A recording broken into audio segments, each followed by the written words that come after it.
Il est 13 h à Abidjan et partout en Côte d'Ivoire. Madame, Monsieur, bonjour. Bienvenue dans le journal de la mi-journée. Le compact Côte d'Ivoire du Millennium Challenge Corporation est entré en vigueur hier lundi 5 août 2019. C'était en présence du chef de l'État, le président Alassane Ouattara. Ce programme, doté d'une enveloppe de plus de 300 milliards de francs CFA, vise à réduire la pauvreté. La première dame de Côte d'Ivoire a reçu à son cabinet une délégation conduite par le député de l'État de Pennsylvanie. Il a été question au cours des échanges des actions menées par la Côte d'Ivoire pour lutter contre le travail et la traite des enfants dans la cacao-culture.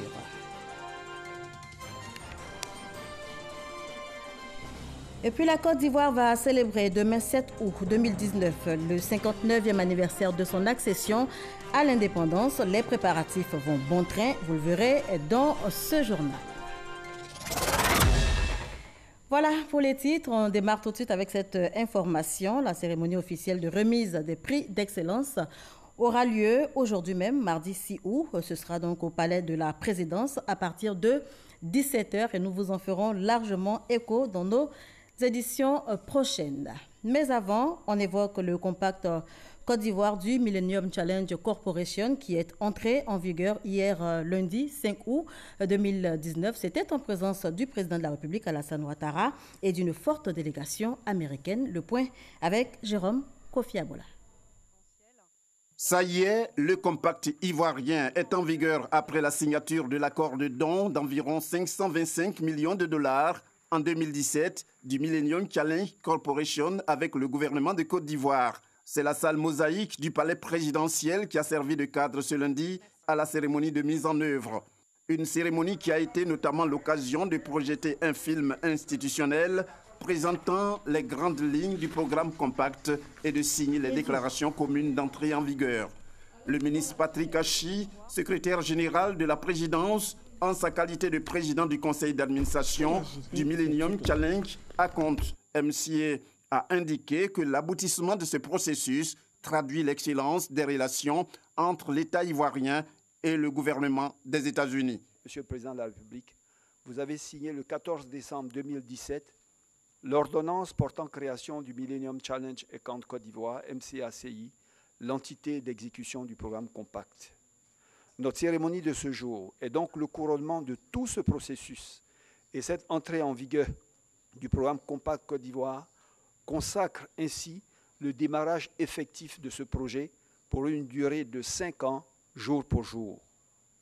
La mise en œuvre du Compact Côte d'Ivoire, Monsieur le Président de la République, s'inscrit par ailleurs parfaitement dans le développement du programme social du gouvernement que vous avez impulsé afin de rendre beaucoup plus inclusive, forte et durable la croissance.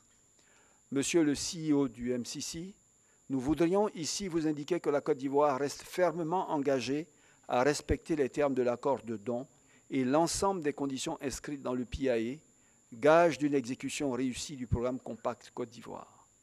Par ailleurs, et comme annoncé par le chef de l'État à Washington, nous avons veillé à ce que le Millennium Challenge Account Côte d'Ivoire soit créé selon les recommandations du MCC à travers le recrutement d'experts de haut niveau qui s'est fait de manière compétitive et transparente afin de permettre la bonne exécution du programme. Car la Côte d'Ivoire pense déjà à un second compact. La mise en vigueur de ce compact va permettre à la Côte d'Ivoire d'impulser sa croissance économique en plusieurs domaines comme le transport, les infrastructures et surtout l'éducation avec la construction d'environ 84 nouveaux collèges de proximité. Le clou de la cérémonie a été le déclenchement de l'horloge. C'est au président de la République, Alassane Ouattara, qu'est revenue cette tâche, une sorte de compte à rebours qui marque l'exécution du compact Côte d'Ivoire à compter de ce jour 5 août 2019 et ce, pendant les 5 années qui viennent. Le 18e forum de l'AGOA, African Growth Opportunity Act, se poursuit donc sur les bords de la lagune Ébrié. La cérémonie officielle d'ouverture a eu lieu hier, lundi. C'était en présence du chef de l'État, le président Alassane Ouattara, qui a donc ouvert les travaux de ces assises. Viviane Haïm. La 18e édition du forum de l'AGOA s'est ouverte ce lundi, ici à Abidjan, en présence du président de la République Alassane Ouattara. Ce forum réunit près d'1 millier de participants, dont des responsables politiques et économiques américains et africains des 39 pays au sud du Sahara éligibles à l'AGOA, les communautés économiques régionales africaines, les organisations multinationales de développement, des membres du secteur privé et de la société civile des États-Unis et de l'Afrique. Je voudrais traduire ma gratitude à tous les pays africains qui ont soutenu la candidature de la Côte d'Ivoire et qui l'ont appuyée dans ses efforts en vue de l'organisation de ce forum en terre ivoirienne. Nous avons enregistré la présence effective de 36 pays sur les 39 pays éligibles à l'AGOA, dont 29 pays représentés par les ministres en charge du commerce et plus de 1100 participants. Dans les annales de l'AGOA, c'est un record de participation au 18e Forum AGOA 2019. L'objectif, renforcer la coopération économique et commerciale entre les États-Unis et l'Afrique et jeter les bases d'une nouvelle coopération économique et commerciale, d'où le thème choisi par le Forum, AGOA et l'avenir, développer un nouveau paradigme commercial pour guider le commerce et l'investissement entre les États-Unis et l'Afrique. Quelle forme prendra cette nouvelle coopération? Le représentant du commerce américain a laissé entendre que l'avènement de la ZLECAf, la zone de libre-échange continentale africaine, va permettre la mise en place d'un accord de libre-échange entre les États-Unis et l'Afrique. Pour l'heure, subsistent les accords bilatéraux entre les États-Unis et divers pays africains, au nombre desquels la Côte d'Ivoire qui a obtenu son éligibilité à l'AGOA en avril 2002. Une éligibilité qui lui permet d'exporter une centaine de produits ciblés sur le marché américain sans droit de douane et sans quota. Invité à ouvrir les travaux du forum, le président de la République, Alassane Ouattara, tout en reconnaissant les bienfaits de l'AGOA pour le développement du commerce africain vers les États-Unis, a relevé les limites de cette coopération commerciale. L'accès préférentiel au marché américain à travers l'AGOA a permis d'accroître le niveau des échanges commerciaux entre les États-Unis et le continent africain de plus de 70% sur la période 2008-2013. Ces efforts doivent être poursuivis afin d'augmenter significativement les volumes des échanges de part et d'autre. Des défis importants restent à relever pour permettre aux pays africains de pleinement tirer profit de l'accès au marché américain, vaste de 350 millions de consommateurs. Au nombre de ceux-ci, on peut notamment citer le défi de la diversification des produits échangés, ainsi que celui du niveau encore faible des investissements américains en Afrique, qui représentent à ce jour moins de 1% du total des investissements des États-Unis au niveau mondial. Les thèmes abordés au cours de cette édition 2019 de l'AGOA, en particulier les questions de l'après-2025 et de la définition d'un nouveau paradigme pour les échanges entre l'Afrique et les États-Unis, sont à saluer. Dans un environnement économique et commercial concurrentiel marqué par une forte présence de la Chine sur le continent africain, les nouvelles propositions américaines annoncées par ce 18e forum de l'AGOA sont très attendues. Œuvrer pour la croissance économique et la réduction de la pauvreté en Côte d'Ivoire, c'est l'objectif visé par le MCC, le Millennium Challenge Corporation. Dans cette dynamique, un mémorandum d'entente vient d'être signé entre le secrétariat exécutif du Conseil national de politique économique, le MCC, et Bethel Infrastructure Corporation. C'était en marge donc de la 18e édition du Forum de l'AGOA. On en parle avec Awa Atouré.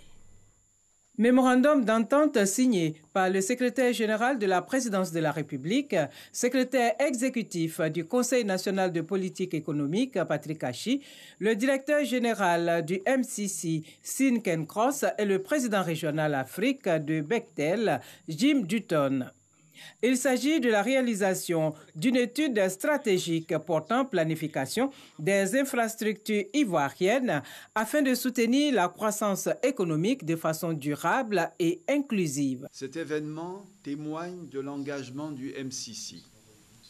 Une fois de plus, à œuvrer pour la croissance économique et la réduction de la pauvreté dans notre pays. En effet, l'enjeu pour l'économie ivoirienne au cours des prochaines années est de soutenir sa croissance à travers notamment l'amélioration de la productivité, des investissements accrus dans les infrastructures et dans le capital humain. Comme vous le savez tous, le développement des infrastructures constitue un socle pour la croissance économique et l'amélioration de la qualité de vie de nos populations. Cette étude entièrement financée par le MCC et conduite par Bechtel, l'un des acteurs majeurs du domaine des infrastructures, va déterminer les choix stratégiques de la Côte d'Ivoire en matière d'investissement et de projets à réaliser au cours de la prochaine décennie. Et toujours dans le cadre de l'AGOA 2019, la première dame de Côte d'Ivoire, Dominique Ouattara, a reçu à son cabinet une délégation conduite par le député de l'État de Pennsylvanie. Il a été question au cours des échanges des actions menées par la Côte d'Ivoire pour lutter contre le travail et la traite des enfants dans la cacao culture. C'est ce que nous rapporte Alexis Ouedraogo. Sénateurs et députés américains à Abidjan, en marge de l'AGOA, ils ont rencontré ce lundi la première dame Dominique Ouattara pour découvrir et comprendre les initiatives du pays en matière de lutte contre le travail et la traite des enfants dans la cacaoculture. Nous avons eu le plaisir donc d'avoir la visite de Monsieur le Congressman de Pennsylvanie et d'une délégation de membres du Sénat et du Congrès.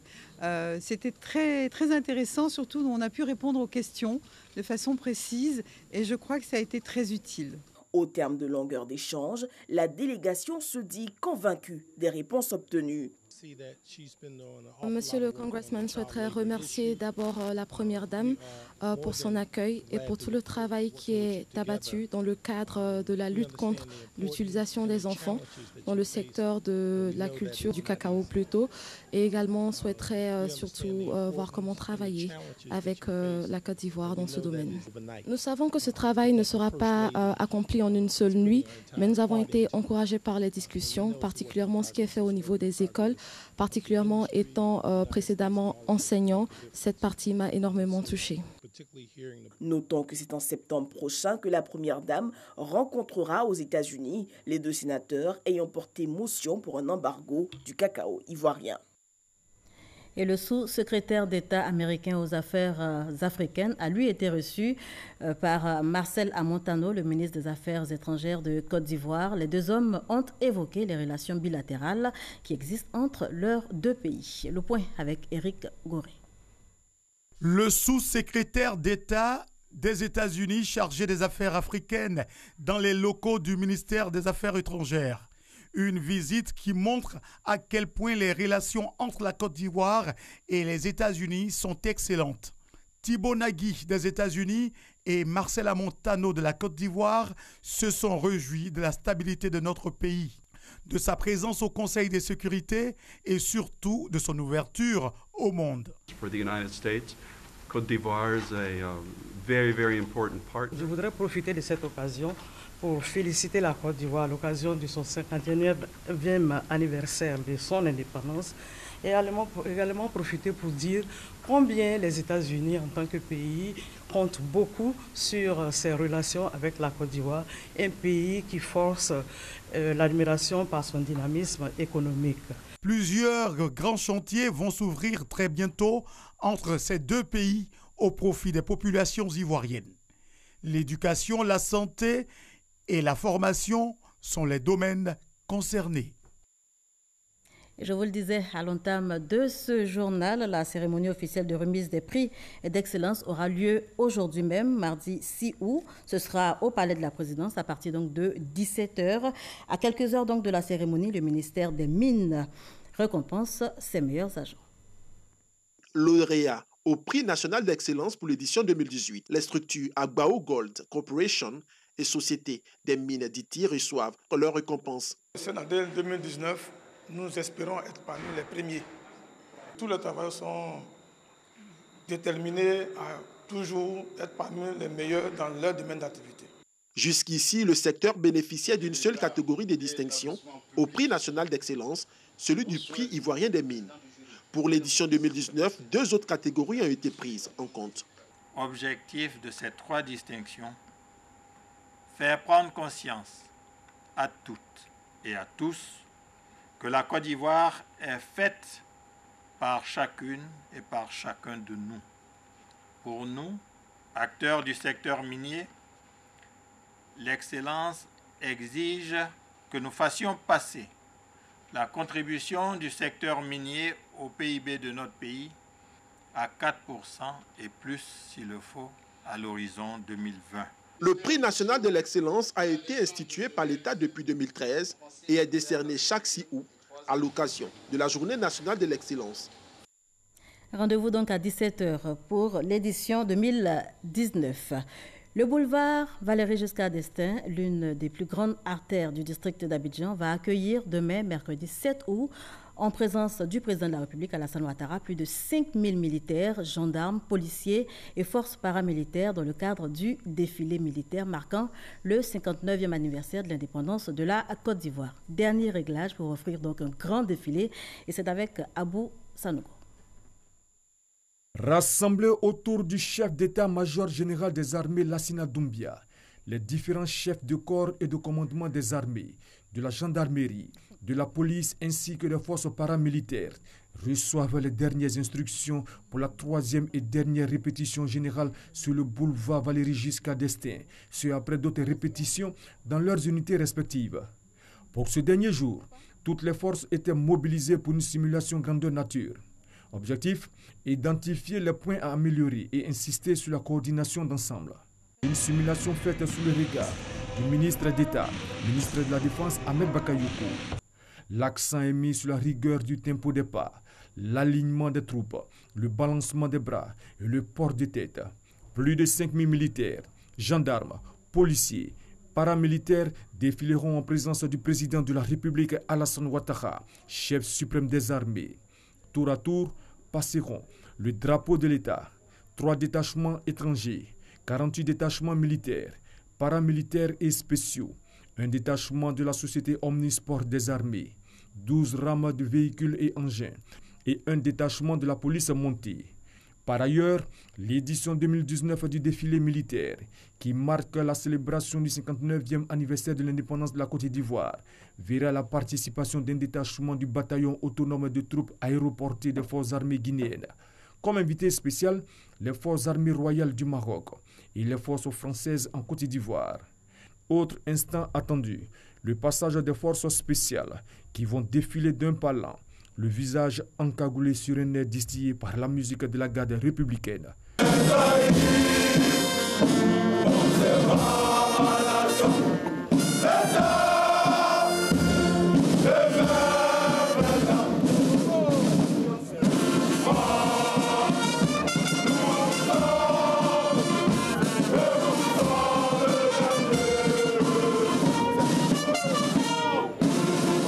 L'ensemble des troupes est placé sous le commandement du général de brigade Kwame Ondré Julien Sébastien, chef d'état-major général des armées adjoint.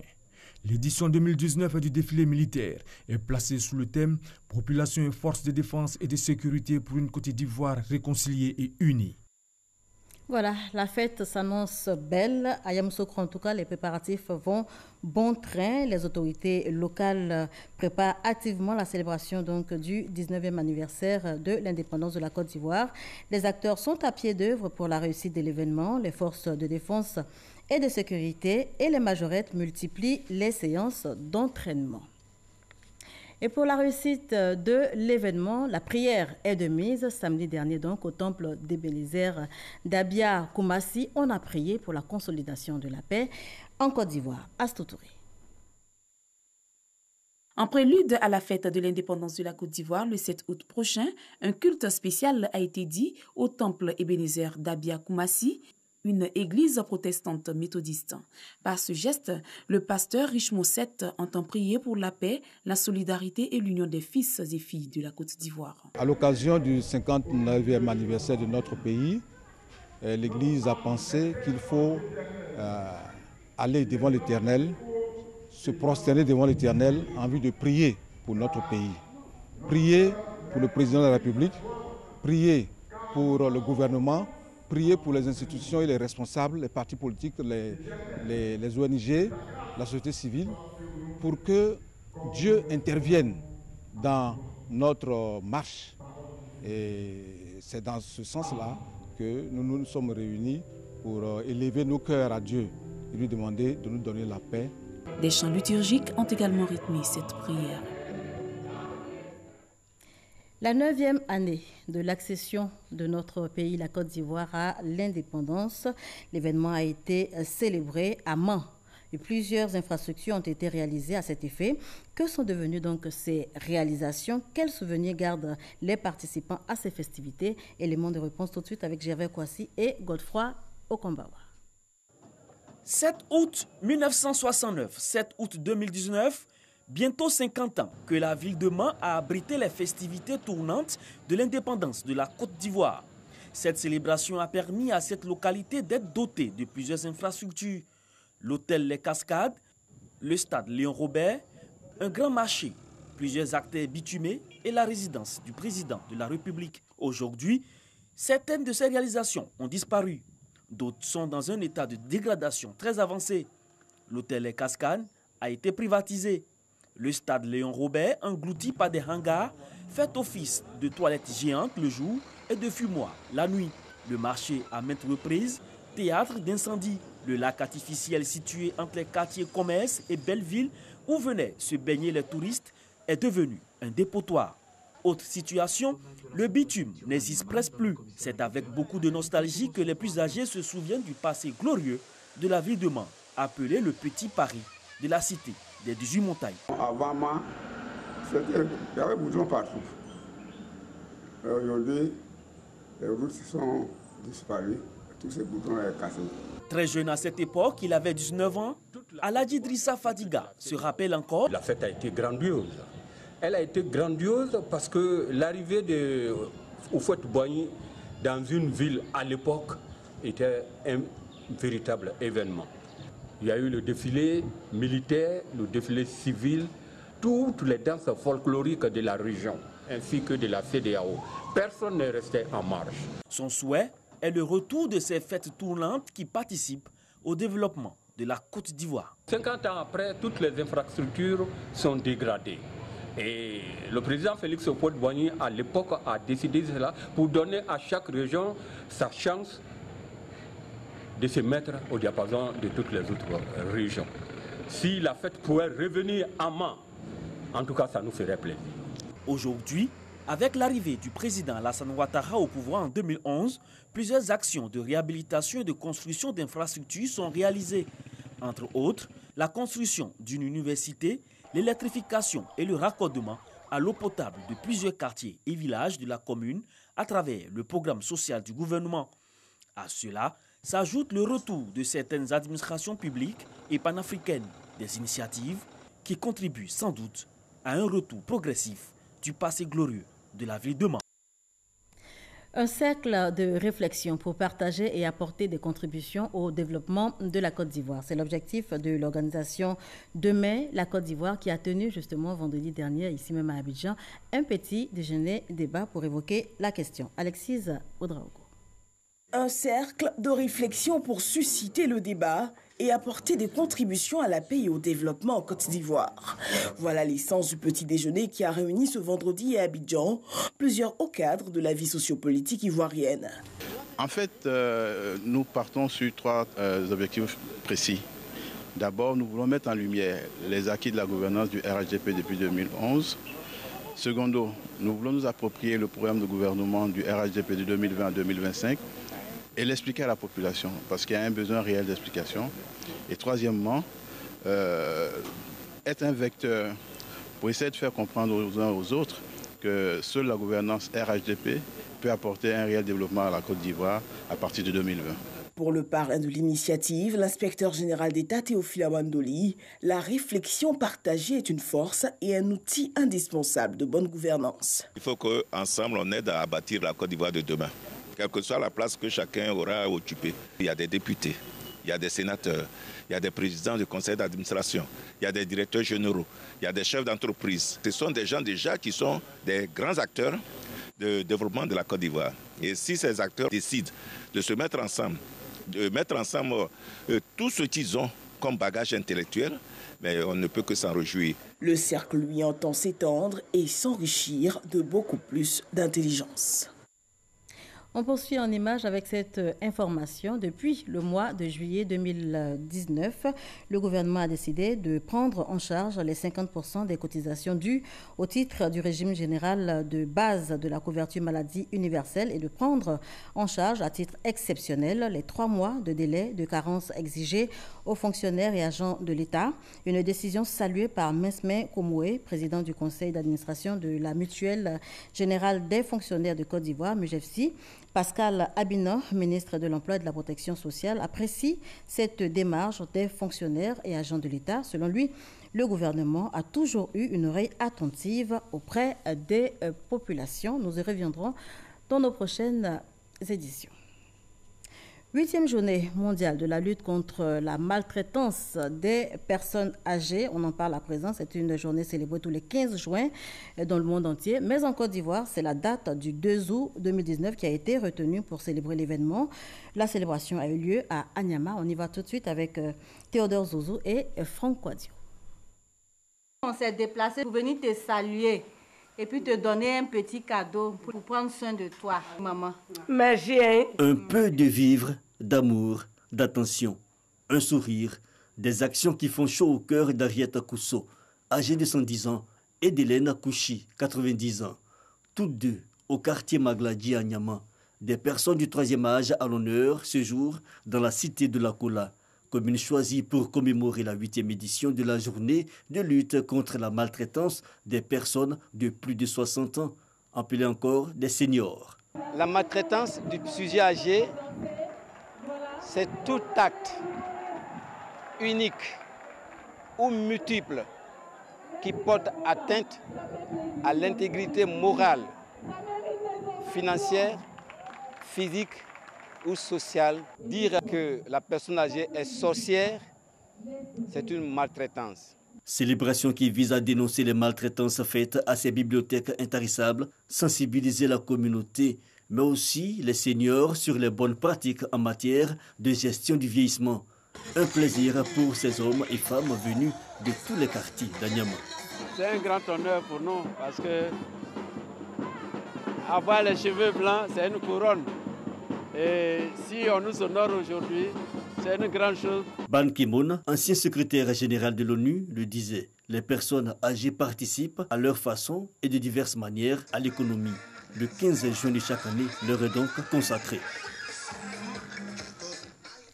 Débuté le 1er août dernier, la semaine internationale de l'artisanat de Grand Bassam Siab, 3e édition, bat son plein en ce moment dans la localité. Cette activité, notez-le, vise à montrer les potentialités et le savoir-faire des Ivoiriens dans le domaine donc de l'artisanat. Cette édition a été marquée par une journée consacrée au Ghana. C'est ce que nous rapporte Issa Yeo. La ville historique de Grand Bassam, aux couleurs de la semaine internationale de l'artisanat, Siab. Depuis 6 jours, la première capitale de la Côte d'Ivoire permet aux visiteurs d'apprécier les potentialités et les savoir-faire des artisans ivoiriens. La sculpture, le textile, le batik, l'ameublement, l'exploitation des objets de décoration et de récupération, la bijouterie, la céramique, la poterie, la peinture sont autant d'éléments mis en valeur au cours de cette 3e édition de la SIAB. Cette année, plus d'une dizaine de délégations étrangères sont présentes dans la ville historique, patrimoine mondial de l'UNESCO. Objectif, découvrir et apprécier le doigté des artisans ivoiriens, mais aussi montrer les potentialités artistiques de leurs pays respectifs. C'est dans cette optique qu'une journée a été dédiée au Ghana en vue de renforcer la coopération sud-sud dans le domaine de l'artisanat. Cette 3e édition de la SIAB, placée sous le parrainage du maire de Grand Bassam, enregistre la participation de plus de 200 exposants. La SIAB prend fin ce mercredi 7 août à Grand Bassam. On se rend en Gambie pour terminer. Les auditions devant la commission Vérité et Réconciliation ont repris dans le pays hier lundi 5 août. Dans le prétoire d'anciens escadrons de la mort de l'ex-président Yaya Jammeh. Ces témoignages contiennent énormément de détails sur les crimes et violations des droits de l'homme commis entre 1994 et 2015. Cependant, la libération ce lundi de 3 d'entre eux a suscité consternation et émoi de la part des familles des victimes. C'est ici qu'on s'arrête pour cette édition. Merci de l'avoir suivi.